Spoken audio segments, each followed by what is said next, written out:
దివ్యవాణి TV ప్రేక్షకులందరికీ యేసు నామంలో శుభాలు తెలియజేస్తూ నా స్వరం యేసు కోసమే అనే దివ్యవాకుకి మిమ్మల్ని అందరినీ ప్రేమతో ఆహ్వానిస్తూ ఉన్నాము. ఈరోజు మనలో ఎంతోమంది బాధపడుతున్నాము. ఆ దేవాతి దేవుడు అంటున్నాడు, నీ బ్రతుకు భారముగా ఉందా? మనల్ని అడుగుతున్నాడు మన తండ్రి. మన బ్రతుకులు మనకి భారంగా ఉన్నాయి, బాధ్యత కూడా భారంగానే ఉంది. అయితే ఆ దేవాతి దేవుడు మనకి సమాధానాన్ని కూడా ఇస్తున్నాడు. ప్రశ్నించిన ఆ తండ్రి జవాబు మనల్ని చెప్పమని చెప్పట్లేడండి, నేనే మీకు జవాబునిస్తాను అని కూడా చెప్తున్నాడు. ఎందుకు మన యొక్క జీవితాలు ఇలా ఉన్నాయి? ఆ దేవాతి దేవుడు యేసు ప్రభువారు మన కోసం మరణించారు. మన బాధలను, మన యొక్క దుఃఖాలను, మన యొక్క నిందలను, మన యొక్క అవమానాలను ఆ స్లీవ మీద భారముగా మోపి మరి ఇదిగో మరణించాడు. ఇప్పటికీ కూడా మనం ఎందుకు ఆ భారాన్ని మోస్తున్నాము, పాప భారాన్ని మోస్తున్నాము, బ్రతుకు భారాన్ని మోస్తున్నామంటే మనము విశ్వసించట్లేదు, మనము సువార్తను ఇంకనూ నమ్మట్లేదు. క్రైస్తవులు నామకార్థపు క్రైస్తవులు అని మనం చెప్పుకుంటున్నామే, కానీ ఇదిగో హెబ్రీలకు రాసిన లేఖ 11వ అధ్యాయం 6వ వచనం ఇలా సెలవిస్తుంది, విశ్వాసరహితుడగు మానవుడు ఎవడూ కూడా దేవుణ్ణి సంతోషపెట్టలేడు అని. మరి ఆ దేవాతి దేవుణ్ణి సంతోష పెట్టడం పక్కకు పెడితే మనం ఎందుకు సంతోషంగా లేము, మన బ్రతుకులు ఎందుకు భారంగా ఉన్నాయి అంటే విశ్వాసము లేదు. అయితే ఆ దేవాతి దేవుడు మనకి ఈరోజు తన మార్గాన్ని చూపిస్తున్నాడు. మరి అవును, బ్రతుకు భారంగా ఉంది, బాధగా ఉంది, బాధ్యత కూడా నేను స్వీకరించలేకపోతున్నాను, దీని నుండి నేను ఎలా బయటపడాలి అనే ఆలోచన ఈరోజు మనలో ఎంతోమందికి ఉందండి. అయితే ఆ యొక్క భారం నుండి మనం బయటపడడానికి, ఆ బాధ్యతలను కూడా ఆనందంగా స్వీకరించడానికి ఆ దేవాతి దేవుడు మనకి ఒక సమాధానాన్ని దయచేస్తున్నాడు. అదేంటంటే దీనంతటికీ కారణం ఒక్కటే, ఆ దేవాతి దేవుని మనము స్తుతించకపోవడం.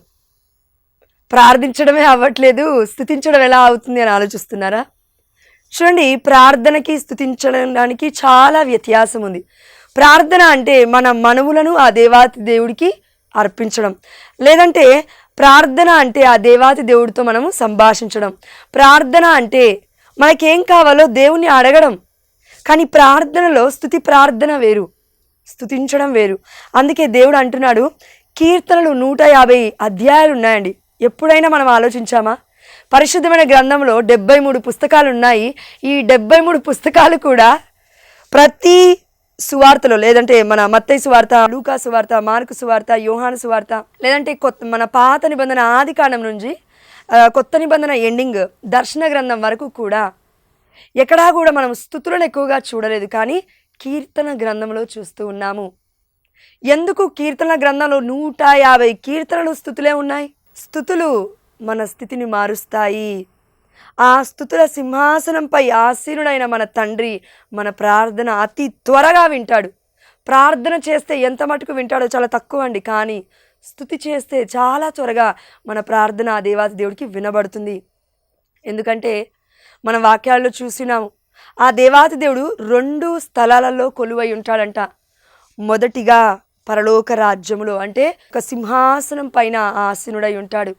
ఈ భూలోకములో ఇదిగో పరిశుద్ధుల హృదయాలలో స్తుతులు అర్పిస్తున్న సింహాసనమైన ఏ బిడ్డ అయితే స్తుతులు అర్పించి అర్పించి అర్పించి వారి యొక్క హృదయాన్ని సింహాసనం చేసుకుంటారో వారి హృదయాలలో ఆ దేవాతి దేవుడు నివసిస్తే ఎందుకండి మన బ్రతుకు భారంగా ఉంటుంది?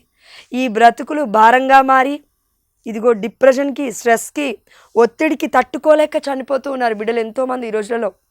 డబ్బులు లేక చనిపోవడం కాదండి, ఉద్యోగం లేక చనిపోవడం కాదండి, పిల్లలు లేక చనిపోవడం కాదండి, అన్నీ ఉన్నందుకే చనిపోతున్నారు. కానీ దేవుడు లేడు. అందుకే ఆ దేవుడు ఏమంటున్నాడో చూడండి ఒకసారి.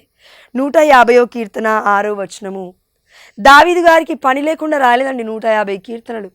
ఇందులో కొన్ని కీర్తనలు దావీదు గారు రాశారు, ఇంకొన్ని సొలొమోను గారు కూడా ఇన్వెన్షన్ ఉంది అని చెప్తూ ఉన్నారు. కాబట్టి 150వ కీర్తన 6వ వచనం ఒకసారి ధ్యానించుదాం. బ్రతికియున్న ప్రాణులెల్లా ప్రభును స్తుతించునుగాక, మీరు ప్రభువును స్తుతించుడు. చూడండి, 150వ కీర్తన చివరి అధ్యాయములో చివరి వచనం 6వ వచనములో దావీదు దేంతో ఎండప్ చేస్తున్నాడంటే బ్రతికియున్న ప్రాణుల. దావీదే రాసింది అయినప్పటికీ కూడా పరిశుద్ధాత్మ దేవుడు కదా చెప్తుంది ఈ వాక్యం. బ్రతికియున్న ప్రాణులెల్లా దేవుణ్ణి స్తుతించుదురుగాక. మీరు ప్రభువుని స్తుతించండి. మనం బ్రతికి ఉన్నామా? మరి మన బ్రతుకుల కోసమే కదా దేవాది దేవుడు మరణించింది.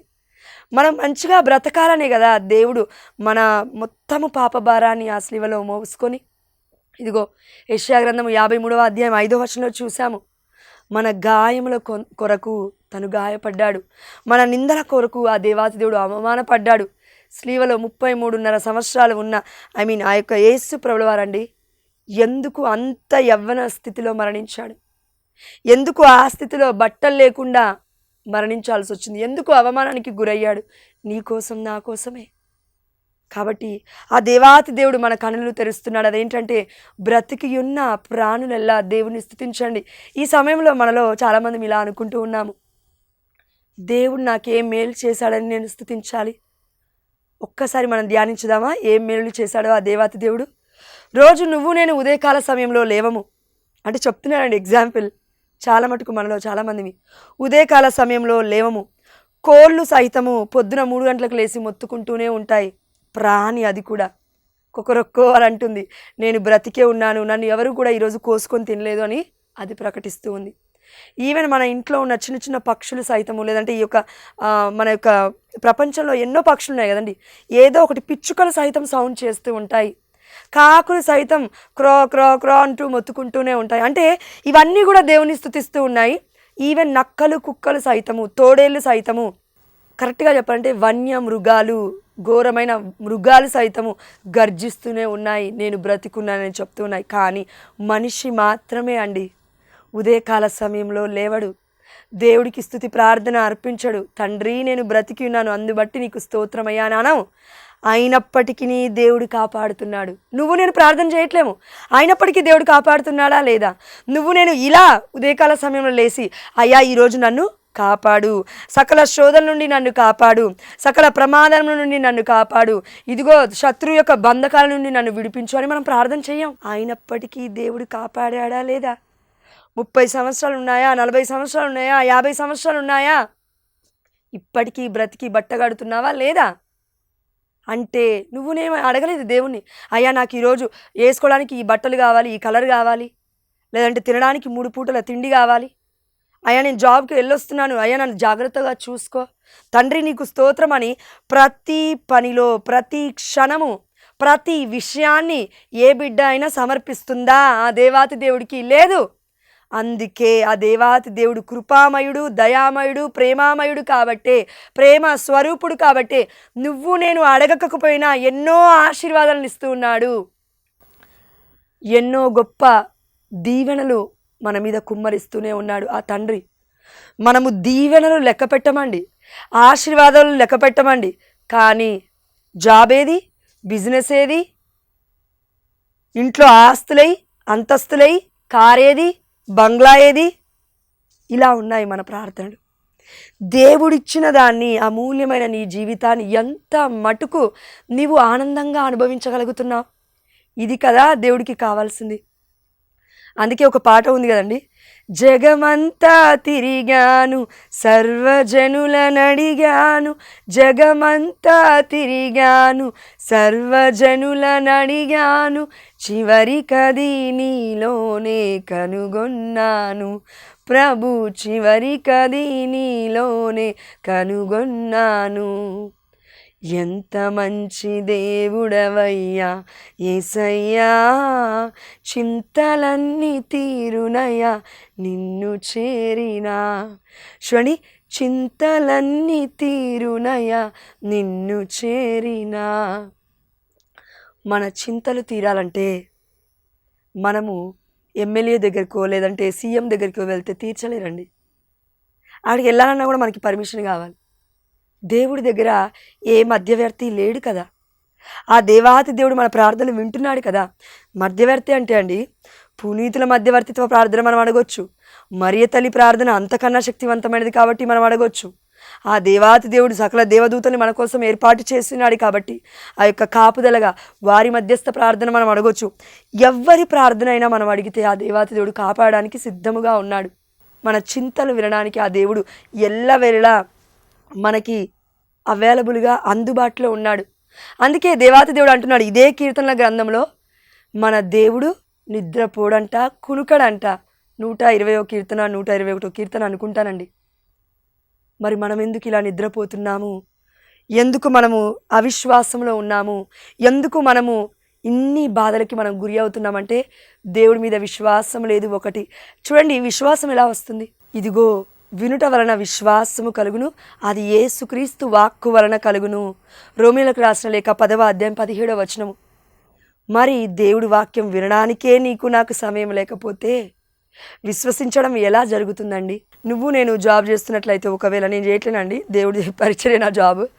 ఒకవేళ జాబ్ చేస్తున్నట్లయితే నువ్వు ఇలా అనుకుంటూ ఉండొచ్చు, ఈరోజు నేను లీవ్ పెడితే, ఈరోజు నేను సెలవు పెడితే నాకు 200, 300, 500 లేదంటే పెద్ద జాబ్ చేస్తున్నావేమో ఒక 10,000 కట్ అవుతాయి కాబట్టి నేను నా యొక్క జాబ్కి సెలవు పెట్టను, జ్వరం ఉన్నా సరే వెళ్ళి పని చేస్తాను.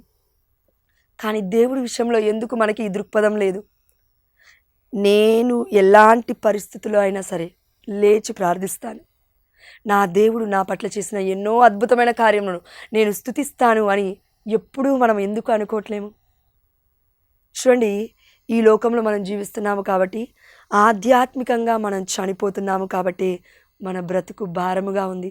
ఎందుకంటే ఆ దేవాతి దేవుడు అన్నాడు, నీవు ఆత్మలో వర్ధిలున కొద్దీ అన్ని విషయములు అందు వర్ధిల్లుతావు. Amen, hallelujah, in the mighty name of Jesus. దేవుడు మనకి చెప్తున్నాడు ఈరోజు యేసు నామములో, బిడ్డా నీవు ఆత్మను అడుగు, పరిశుద్ధాత్మను అడుగు. ఆ దేవాతి దేవుడు దర్శిస్తే ఎంత గొప్పగా ఉంటుందంటే, నీవు ఎన్ని బాధలలో ఉన్నా, ఎంత ఘోరమైన ప్రమాదంలో ఉన్నా, ఎన్ని బంధకాలు వచ్చి నీ మీద పడుతున్నా, దేవుడి ఆత్మ శక్తి ద్వారా మనల్ని నడిపిస్తాడు.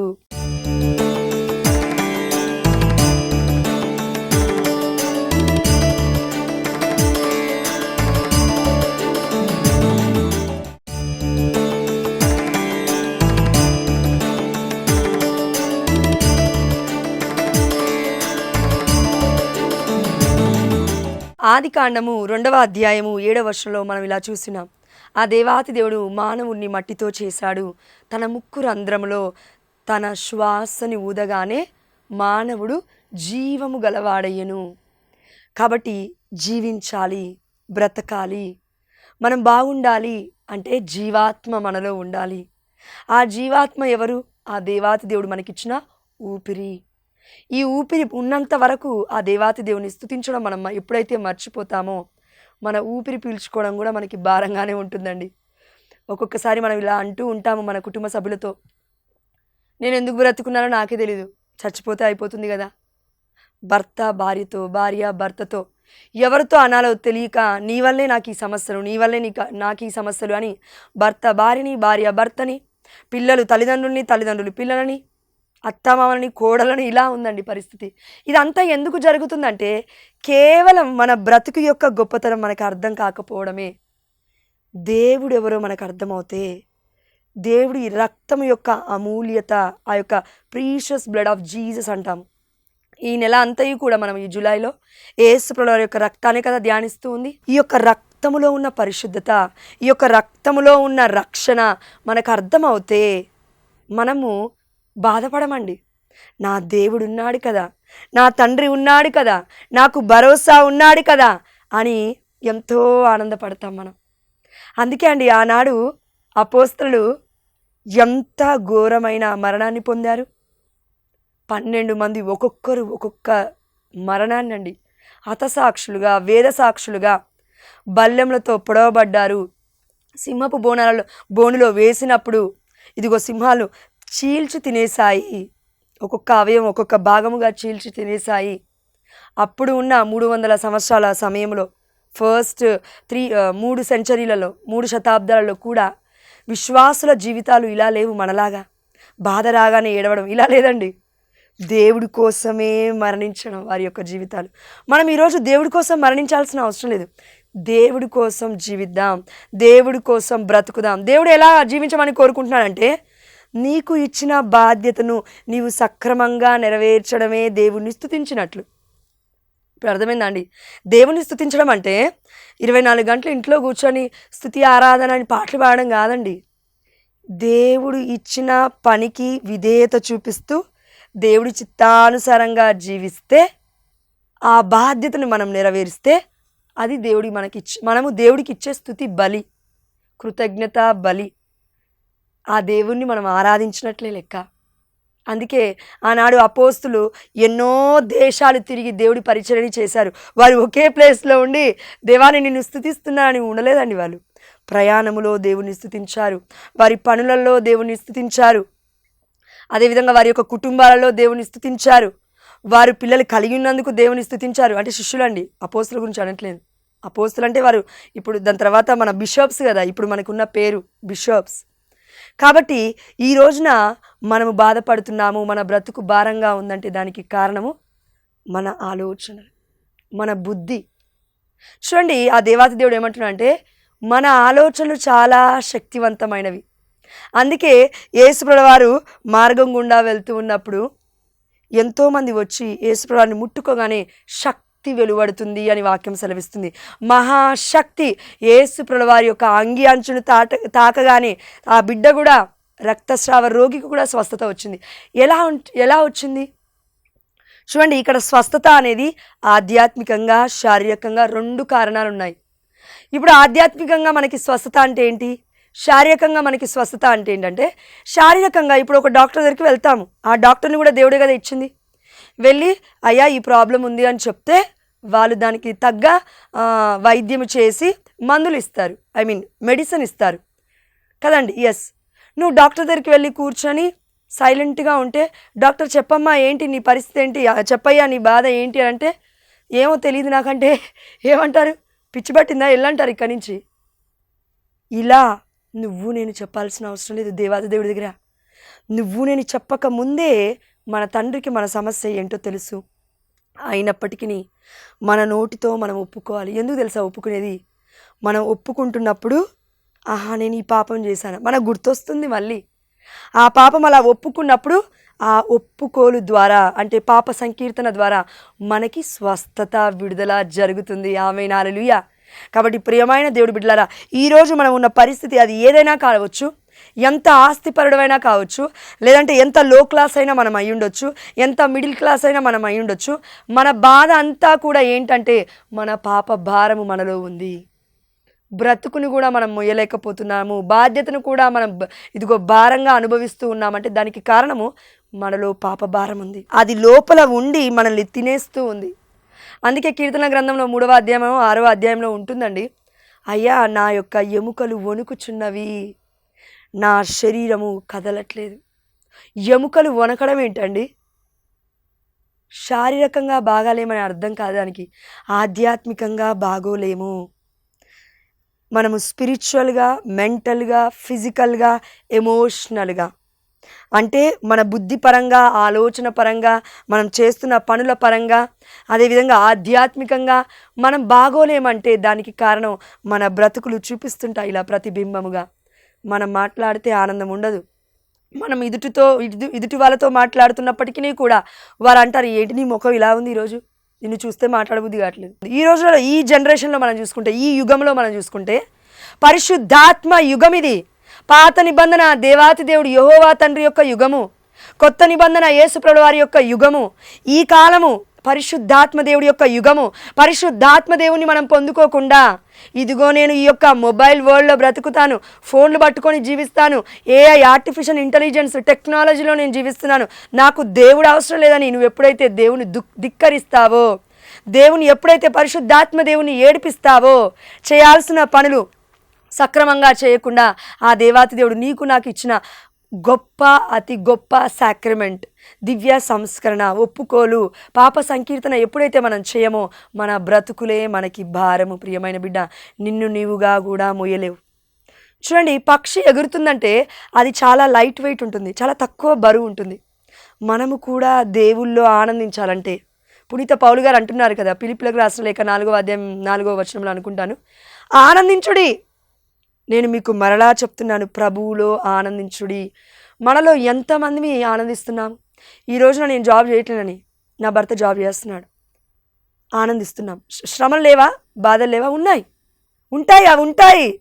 మనుషులుగా మనం ఈ లోకంలో బ్రతికినన్ని రోజులు, ఈ శారీరకమైన ఆలోచనలో మనం బ్రతుకుతున్న రోజులు బాధలు ఎక్కడికి పోవండి, మన చుట్టూరా ఉంటాయి. నువ్వు వద్దన్నా కూడా ఈగలు ముసిరినట్టుగా బెల్లం చుట్టూ అలా ముసురుతూ ఉంటాయి. కానీ మనం చేయాల్సింది ఏంటంటే వాటన్నిటిని తరిమేయాలంటే, వాటన్నిటి నుండి మనం డెలివరెన్స్ విడుదల పొందుకోవాలంటే ఆహ్వానించాల్సిన దేవుడు ఉన్నాడు. ఆహ్వానించాల్సిన శక్తి మనలో ఇంకేదో తక్కువగా ఉంది. అదేంటంటే పరిశుద్ధాత్మ దేవుడు. అందుకే ఈ యుగంలో నీకు కావాల్సింది మొబైల్ ఫోన్ మ్యాండేటరీగా నీకు కావాలి. జాబ్ చేస్తుంటే ల్యాప్టాప్ మ్యాండేటరీగా ఖచ్చితంగా నీకు కావాలి. నీకు ఏదైతే ఖచ్చితమని నువ్వు అనుకుంటున్నావో, మరి దేవుడు ఎందుకు నీ నా జీవితంలో ఖచ్చితంగా ఉండట్లేడు అంటే మనం అడగట్లేము. కాబట్టి ప్రియమైన దేవుడు బిడ్డలారా, చివరి వాక్యము యెషయా గ్రంథము 43వ అధ్యాయం 21వ వచనం ఒకసారి చూడండి. ఆ జనులు అనగా ఇక్కడ ఇజ్రాయేల్ ప్రజలు నా స్తుతులను పాడువారు, వారిని నేను నా కొరకే సృజించితిని. పరలోకం మొత్తము కూడా దేవదూతలైనప్పటికీ ఆ దేవుణ్ణే స్తుతిస్తున్నారు. ఇంత హీనులమైన, ఇంత పాపాత్ములమైన ఈ లోకంలో మనమున్నాము నిరీక్షణ యాత్రికులాగా. దేవుడి పని చేయాలి, కానీ దేవుని ధిక్కరించి సాతాను పనులు చేస్తున్నాము. దేవుని స్తుతించడం మర్చిపోయాము. దేవుడు మనల్ని ఈ లోకంలోకి ఎందుకు పంపించాడంటే నా స్తుతులను పాడువారు, వారిని నేను నా కొరకే సృజించితిని. ఆ దేవాతి దేవుడు మనల్ని అందరినీ ఎందుకు సృజించుకున్నాడంటే లెట్ ప్రైజ్ గాడ్. ఆ దేవాతి దేవుని మనం స్తుతించడానికే. స్తుతించుదాం. ఇదిగో బ్రతికి ఉన్న ప్రాణులెల్లా దేవుని స్తుతించుదురుగాక. మన ఆనందం కొరకే. ఎంత స్తుతిస్తే ఆ దేవాతి దేవుని మన స్థితి అంత గొప్పగా ఉంటుంది. స్థితి అంటే ఆధ్యాత్మికంగా బాగుంటుంది, శారీరకంగా ఈ యొక్క మెటీరియల్ ఆ యొక్క బ్లెస్సింగ్స్ కూడా ఉంటాయి. అందుకే నీవు ఆత్మలో వర్ధిల్లున కొద్దీ అన్ని విషయములు అందు వర్ధిల్లుతావు. ఆమేన్, హల్లెలూయా. నేను పరిచర్యకు వచ్చినప్పుడు బాధ, దుఃఖము, కన్నీరు అర్థం కాలేదు. పరిచర్యలో కూడా పరిశుద్ధాత్మ దేవుడు ఉండాలని నాకు తెలియదు. అప్పుడు కొన్ని రోజులు మన పరిశుద్ధమైన గురువులు వాక్యాన్ని చెప్తుంటే విని విని విని అర్థమైన తర్వాత అప్పుడు అర్థమైంది ఆనందం ఎక్కడుంటుంది. పరిశుద్ధాత్మ ఫలము గలతీలోకి రాసిన లేఖ 5వ అధ్యాయం 22వ వచనము. కానీ ఆత్మ ఫలములు ఏవనా? ప్రేమ, శాంతి, సమాధానము, ఆనందము, మంచితనము, విశ్వసనీయత, చూడండి యొక్క నిగ్రహ శక్తి. ఇవన్నీ మనలో ఉండాలంటే పరిశుద్ధాత్మ దేవుడు లేకుండా నీ బాధ్యతను కూడా నువ్వు చేయలేవు. నువ్వు ఎలాంటి ప్రొఫెషన్లో అయినా ఉండు, చేయలేవు. మోసాలు చేస్తావేమో కొన్ని రోజులే, ఎదుటివారిని మోసగిస్తావేమో కొన్ని రోజులు. అన్ని బయటపడిన తర్వాత బ్రతకలేవు. నిందకి అవమానానికి గురైన తర్వాత అప్పుడు సూసైడ్ దాకా వెళ్లకుండా ఉండాలి అంటే ఇప్పుడు మనం దేవుణ్ణి స్తుతించుదాం. కాబట్టి ఆ దేవాదేవుడు ఈరోజు మొత్తం వాక్యంలో చెప్పింది ఒకటే అండి అంశము. దేవుణ్ణి స్తుతిస్తున్నావా? అయితే నీ బ్రతుకు భారంగా ఉండకుండా భరోసాగా ఆ దేవుడు ఉన్నాడండి. ప్రియమైన బిడ్డ, నువ్వు నమ్ము. భగవంతుడు ఏకైక దేవుడు ఒక్కడే. ఆయన పేరు యేసే. తండ్రి, కుమార, పరిశుద్ధాత్మ ముగ్గురున్నారు. పరలోక రాజ్యము దేవుడి యొక్క సన్నిధి మన ఇంటిలో ఉంది, మన యొక్క జీవితంలో ఉంది, మన యొక్క శ్రమలలో ఉన్నాడు. ప్రతి సమయంలో కూడా ఆ దేవాదేవుడు మనలో ఉన్నప్పుడు ఇంకా ఎలా మన యొక్క జీవితం మనకి భారముగా ఉంటుంది? ఉండదు. అందుకే మత్తయి సువార్త 11వ అధ్యాయం 28వ వచనం దేవుడు చెప్తున్నాడు, ఇదిగో భారముచ్చే అలసి సొలసి ఉన్న సమస్త జనులారా నా యొద్దకు రండి, నేను మీకు విశ్రాంతిని వసుగుతాను. ఆమేన్, హల్లెలూయా. దేవుడు ఈ యొక్క వాగ్దానం మన పట్ల నెరవేర్చునుగాక. ఆమేన్. చిన్ని ప్రార్థన చేసుకొని ముగించుకుందాం. పరిశుద్ధుడా, ప్రేమగలిగిన తండ్రి, నిన్ను స్తుతించే భాగ్యాన్ని మాకు దయచేయండి. నిన్ను ఆరాధించే భాగ్యాన్ని మాకు దయచేయండి. ఈ వాక్య పరిచర్య ద్వారా నా తండ్రి అయా మేము ఆత్మను, పరిశుద్ధాత్మను రెండంతలుగా పొందుకునే శక్తితో మమ్మల్ని నింపండి నాయన. అయా ఇదిగో మిమ్మల్ని అడుగుచున్నాము. మరియ తల్లి మా నిష్కలంక మాత మధ్యవర్తిత్వ ప్రార్థన ద్వారా ఆ దేవాతి దేవుడి యొక్క యేసు ప్రభువారి యొక్క కృపయు, తండ్రి దేవుడి యొక్క ప్రేమయు, పరిశుద్ధాత్మ దేవుడి యొక్క సహవాసములో మేము వర్ధిల్లేలాగున తండ్రి మా యొక్క చనిపోయిన గురువులు, పునీతులైన వాళ్ళు ఎంతోమంది ఉన్నారు. ఆ బిడ్డల మధ్యవర్తిత్వ ప్రార్థన ద్వారా కూడా మేము అడుగుచున్నాం. అయా ఒకసారి చనిపోయిన నిఖిల్ ఫాదర్ గారిని, రెవరెండ్ ఫాదర్ గారిని గుర్తుపెట్టుకోండి తండ్రి. ఈ వాక్య పరిచర్య ద్వారా బిడ్డకి నిత్య విశ్రాంతిని దయచేస్తున్నారని విశ్వసిస్తూ అలా ఎంతోమంది గురువులున్న తండ్రి కథోలిక శ్రీ సభలకు వస్తున్న వాళ్ళు ఉన్నారు. వారందరినీ కూడా ఆయుర ఆరోగ్యముతో, ఆనందముతో పారిష్ మెంబర్స్, సంఘంలో ఎంతోమంది ఎన్ని వేదనలకు గురి చేసినా, ఎన్ని మాటలకి గురి చేసినా, ఎంత హింసిస్తున్నప్పటికీ తండ్రి, నీ బిడ్డను నీ పరిచర్య చేయడానికి ఇంకను అనేకులకు ఆశీర్వకరంగా బిడ్డని ధైర్యముతో, ఆత్మ ధైర్యముతో నింపి నడిపించమని, మా అందరి కోసం ఆ బిడ్డను ఇంకా బలంగా ఉపయోగించుకొని మా అందరికీ కూడా నీ జీవాహారాన్ని వారి యొక్క పవిత్రమైన చేతుల ద్వారా మాకు ఇస్తున్నారు తండ్రి. వారి యొక్క చేతులను మీరు ఆల్రెడీ దీవించున్నారు. ఆ యొక్క అభిషక్తుల ద్వారా మేము అడుగుచున్నాం. మమ్మల్ని అందరినీ అభిషేకించు నాయన, మమ్మల్ని అందరినీ దీవించు నా తండ్రి. మా యొక్క ప్రతి పాపపు భారాన్ని ఈరోజు తొలగించు నాయన. మా యొక్క ప్రతి యొక్క బ్రతుకు భారంని మీ పైన మోపుతున్నాము నా తండ్రి. యేసు సర్వశక్తివంతమైన ఎల్ షడ్డాయ్ నామములో మా ప్రతి భారము కూడా నీ కృప చొప్పున భరోసాగా మారుతుందని విశ్వసిస్తూ, ప్రతి భర్తకి, ప్రతి భార్యకి తండ్రి సఖ్యతను, ప్రేమను, ఆనందాన్ని దయచేయమని, వారి మధ్యలో నా తండ్రి ఐక్యతను ఉంచమని, యేసు అతి పరిశుద్ధమైన నామములో, ఉన్నతమైన నామములో, ఘనమైన నామములో మేము అడిగినవన్నీ పొందుకున్నామని విశ్వసిస్తున్నాము మా ప్రియ పరలోకపు తండ్రి. Amen. Hallelujah. Praise the Lord in Jesus precious name. Amen.